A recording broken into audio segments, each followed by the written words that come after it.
Mula sa munisipyo, mga kalsada at mga polling center, mahigpit ang pinaiiral na seguridad sa ilang red areas of concern sa Lanao del Sur, sa gitna po ng mga banta ng karahasan. At mula sa Marawi City, nakatutok la si Chino Gaston. Chino? Pia, kalmado pero dama ang tensyon sa ilang bayan dito sa Lanao del Sur matapos magsiatrasan ang mga guro na magsisilbisa ng electoral board. Ito'y dahil sa takot at tensyon sa pagitan ng mga katunggali sa eleksyon. May ilang taong dumagsa sa munisipyo ng Bualas, Lanao del Sur sa gitna ng paghahatid ng mga balota para sa eleksyon bukas. Umalis din ang ilan sa kanila nang hindi payagang makapasok. Pero ang ilan, maghihintay pa umano sa labas hanggang dalhin ang mga balota papuntang polling centers. Mga pulis na ang tatayong polling officer dahil sa takot ng mga guro na magsisilbing electoral board. Mahigpit ang seguridad na ipinatutupad ng 103rd Brigade ng Philippine Army at PNP Special Action Force sa munisipyo, mga kalsada at mga polling center.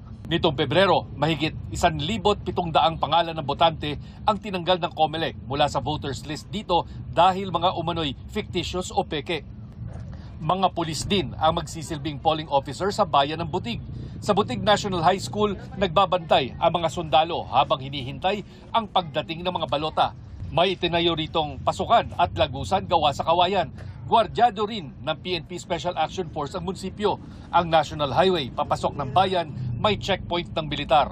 Ang Butig ang bayan ng mga kinilalang leader ng Maute Group na nanguna noon sa pagkubkob sa Marawi. Nitong Biyernes naman, napatay sa isang engkwentro sa bayan ng Bacolod, Calawi, sina Sir Daud, leader ng Daula Islamia Maute Group na sospek sa pambobomba sa MSU Gymnasium noong December 2023. Hinimok naman ng Philippine Army ang mga residente ng Lanao del Sur na bumoto bukas. Bumoto lang po tayo ng maayos. Huwag tayo matakot na lumabas, no? Nakasit up na po yung ating security diyan, and we are certain na yung ating mga kababayan ay protektahan po natin para makaboto. Pia, pinaghalong PNP at mga teacher ang tatayong electoral board sa bayan ng Bualas. Pero bukod sa Butig at Bualas, may 4 na munisipyo pa kung saan PNP ang magsisilbing poll officers matapos magsiatrasan ang mga guro. Ang AFP Western Mindanao Command naman nag-inspeksyon sa ilang polling centers sa mga election hotspot sa Maguindanao del Norte at del Sur at maging dito sa Lanao del Sur. At yan ang latest mula rito sa Lanao del Sur. Balik sa inyo, Pia. Maraming salamat, Chino Gaston.